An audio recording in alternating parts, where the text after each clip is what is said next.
Magandang araw po sa inyong lahat. Narito na naman ang inyong kagatas, muling nagbabalik. At obvious naman na magluluto na naman kami. At simpleng pananghalian lamang po yan.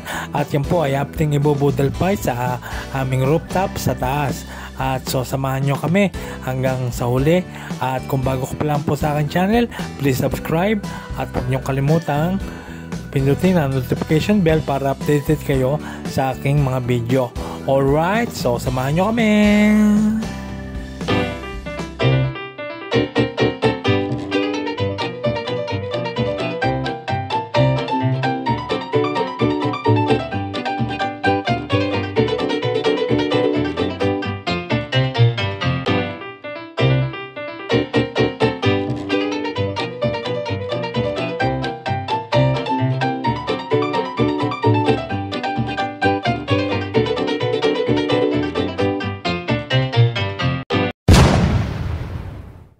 At ayun na nga mga kagatas, karaka kaming sumugod sa palengke ang aming team upang mamili ng aming iluluto sa pananghalian. Simple lang naman pananghalian to, pero masarap din to kasi mayaman sa gulay. Yan po ngayon ang ating bibili. Bibili po tayo ng isda at gulay dito sa palengke. Ang palengke po dito ay tuwing Martes at Biyernes lamang. Pero madalang po kami makapamalengke. Namamalengke kasi kami pag alang araw kasi hindi masyadong siksikan at hindi masyado maraming tao. So marami rin po rito mabibili, karne, gulay at marami pang iba. So papasok tayo sa palengke, samahan nyo kami para makita nyo na rin ang loob ng palengke ng Mendez, Cavite. At dito rin po ako pinanganak nga pala sa bayang ito, sa Mendez, Cavite. Let's go! Dandang ka, Daddy! Saan ka ba pupunta? Jennifer. Wala namang ano. Hindi.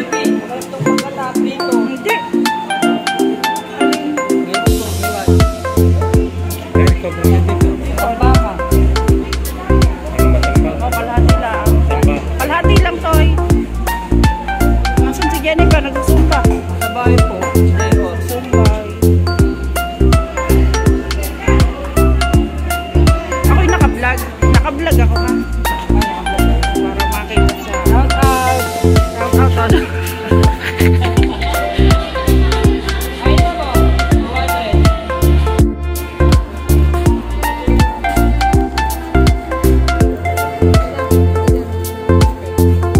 Isang pakbet. Tsaka isang sitaw.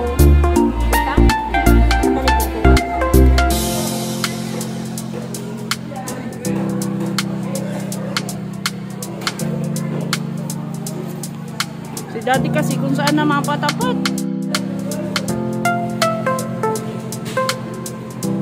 Oh, hagatas. Hagatas.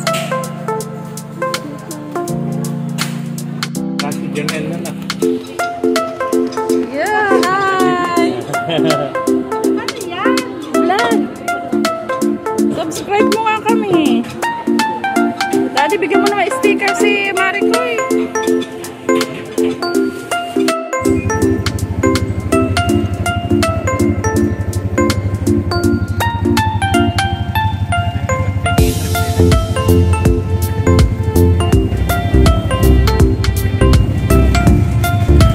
Kasama sa vlog. Yeah. Ating mga dapat bilhin sa mga iluluto. Ang gagawin naman po natin ay pupunta tayo sa bukid para kumuha ng dahon ng saging. Alright, samahan nyo kami. Tumakad ka na. Bye-bye.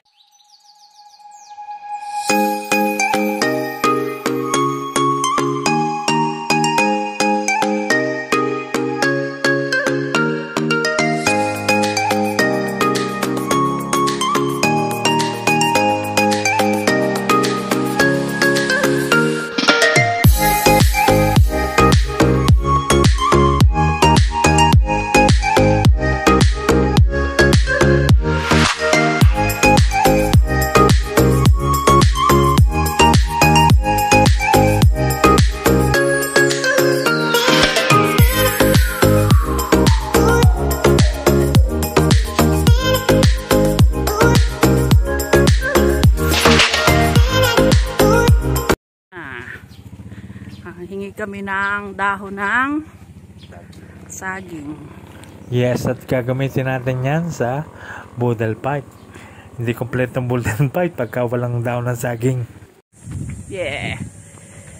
Yan ang aming kasama. Yan kaming dahon ng saging. Ha? Ayun pong ano. Ito. Hi, Winik-Nik! Kamusta na ito? Ha? Hi! Oh, ako naman. Hi!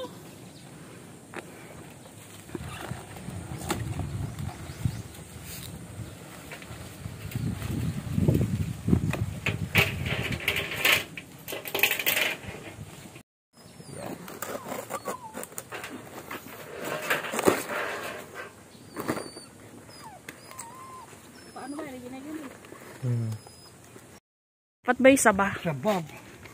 Hindi yung halimbawa. Ay, hindi ko alam. Basta ako'y kumuha ng dahon.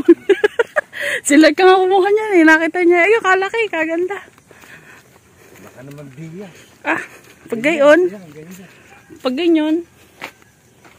Ay, hindi ganyan. Hindi, wala namang bunga. Paano malalaman? Puno. Malaki.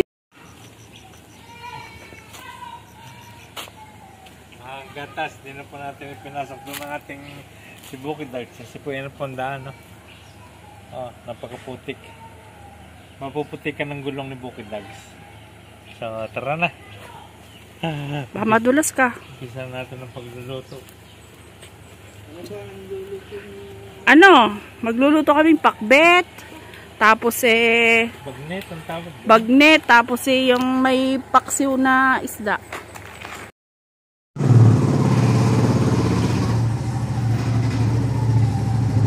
Dito na tayo sa house. Yes. Welcome home. Magluluto na tayo. Alright. At pagdating namin sa bahay, ay agad namin inugasan ng mga isda. Iyan po ay isdang matang baka. Sariwang-sariwa po yan. Kararating lamang yan dito sa palengke ng Mendez. Ayan, at atin na pong ugasan siya. At ang gagawin po natin dyan, ay atin po siyang ipapaksiw. Ayan, napakasarap po niyan ipaksiw. Sarap din siya sa pirito. Ayan. Pero mas gusto namin ng paksiw. Sumunod naman ay ang binili namin baboy. Ginayat-gayat na rin namin ito at ito po'y sariwa pa. Sapagkat ito pong baboy na ito ay kapapanaw lamang kaya fresh na fresh pa siya. Kababagsak din lamang niyan sa Mendez, Cavite sa tindahan ni Junel. So ang gagawin po natin dyan ay gagawin natin toppings yan sa pakbet mamaya. Palulutungin natin. At yan po ang aking asawa, sa kabila ng kanyang pagod ay nakuha pa rin niyang umiti. At yan po, yung pong ginagayat natin baboy ay itatopics natin sa pakbet na kung tawagin ay bagnet. Pero dito po sa amin sa Mendez, Cavite, ang tawag po dyan ay bugnot. Ayan. So tingnan natin kung paano niya iluluto. Nakahanda na rin ang isda na ating papaksiwin. Yan po ay matambaka. Ayan po, nilalagyan na po natin ng mga rekado ang papaksiwin nating matambaka. Napakasarap po niyan at napakasustansya. May ampalaya pa. Tapos po ng paksiw ay agad na tinalupan ng mangga upang ihanda sa ensiladang mangga. Ayan, ang pinili po nating mangga ay medyo madilaw na para manabis-tamis siya. Pagkatapos niyang mabalatan ay i-slice natin siya ng maliliit na parang cubes. Ayan, ganyan. Parang pare-pareha siya, pati kamatis at saka mga sibuyas ay ganyan din ang gayat para sa kanya. Para balanse ang laki nilang lahat.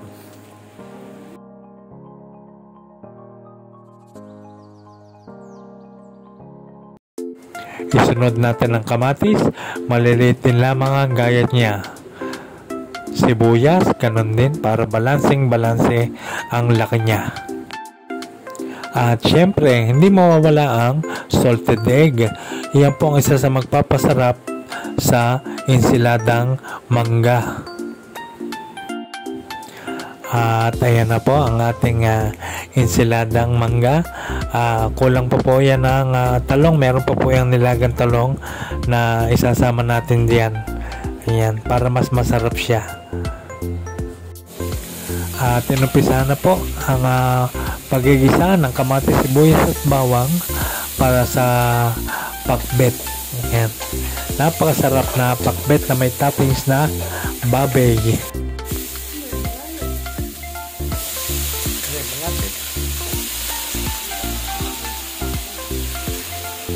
Ayan ang gulay ng pakbet na napakasarap.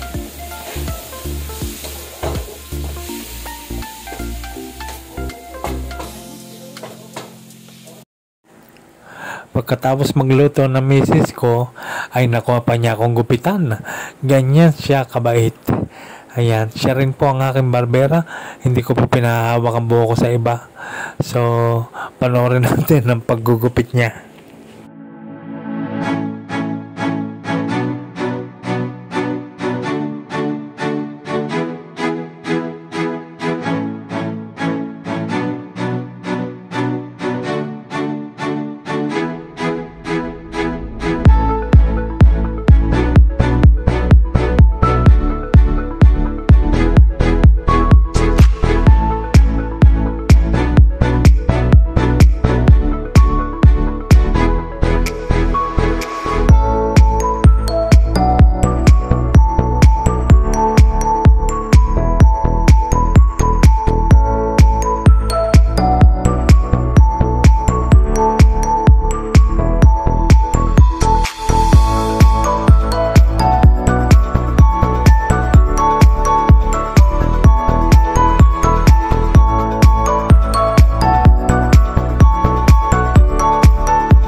Eto na ang ating boodle fight.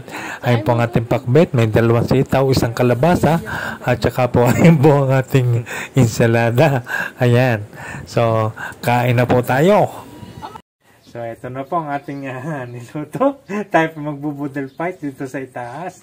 At atin na pong kakainin. So, bago po tayo kumain, tayo po muna ay magpapasalamat sa sa amang lumikha. Wow! Sa ngalan ng Ama, ng Anak, Espiritu Santo. Amen. Maraming salamat po sa mga pagkain na sa harapan namin ngayon. At sana po ay lahat po ng tahanan ay may mga pagkain din ganito at lagi may mga kinakain. So maraming salamat po sa inyong biyaya. Sa ngalan ng Ama, ng Anak, Espiritu Santo. Kain na, Ama, kain. Pulang nga, kanin. Ito. Kain na, Wala na kain. yeah. Kain. Kain na, kain.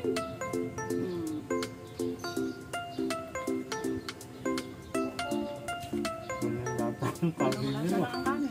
Ang tabang. Ang pangkain. Ano yung ako? Alam mo naman di ako makakaragit.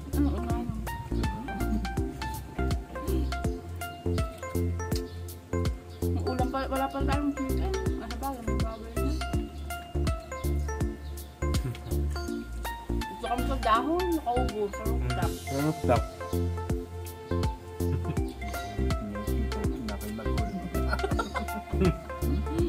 Hindi ka matiga.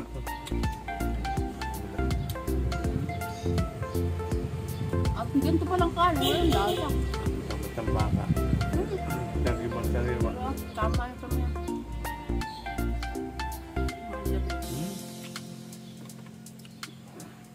Walang lasa na. Aha, ma.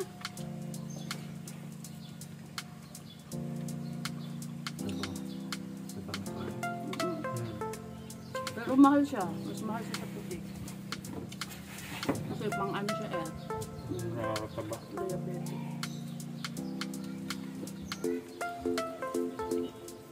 Tama lang yan. Kapan ka ng malinis ang tayo. Tataan ka ng gusto bigas na. Yung tayo. Mamaya sa ere. Mamaya mangga. Singsilan na.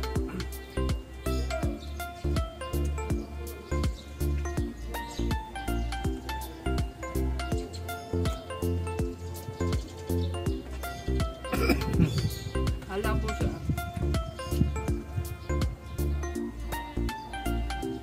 Hindi nila ako lang asin. Pero, mabuti na yung ulo.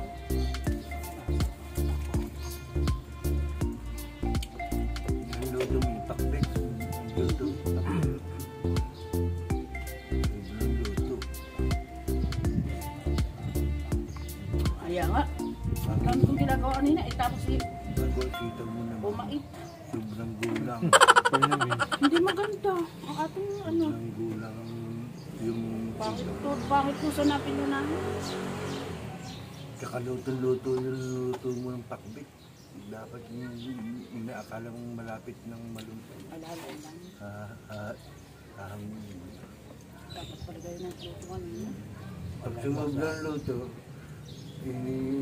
Mapait. Magang napait gawa ng ampalaya. Kung ito ba hindi sanay magluto, hindi ako masunod maglutong pakbit. eh mapait. May latang pait ang ampalaya.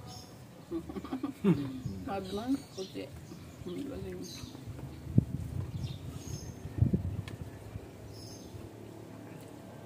Pero ang sinasabi ko sa palengke, hindi ang isda.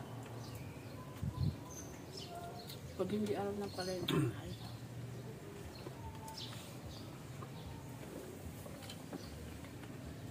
Sa amin niluto na rin eh. Nung ako nagkain. Ewan ko, kuya mo bago kumain eh, matutulog muna ako. Sabi mo, pag yung ano. Maraming salamat po sa panonood. At yan po ang nagawa natin ngayong video. Tayo po ay kumain sa dahong boodle fight po. Kami lang pong tatlo kasama po ang aking biyanan, si Ama. Ayan, so maraming salamat po. Ayun po lang po ating nagawang video. At kung bago ko pa lang po sa aking channel, please subscribe at Huwag kalimutang pindutin ang notification bell para lagi kayong updated sa marami pa naming video. alright, salamat!